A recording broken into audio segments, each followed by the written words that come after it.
Hello friends, today in this video I will show you how to display file size information in folder tips. So firstly click on Start, File Explorer.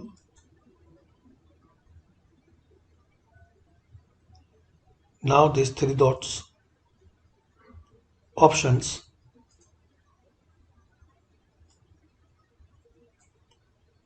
Click on View.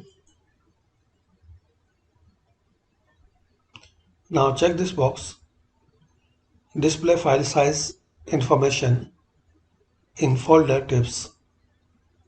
So check this box, then click on Apply, then click on OK. Now close it and restart. So this way guys you can display file size information in folder tips.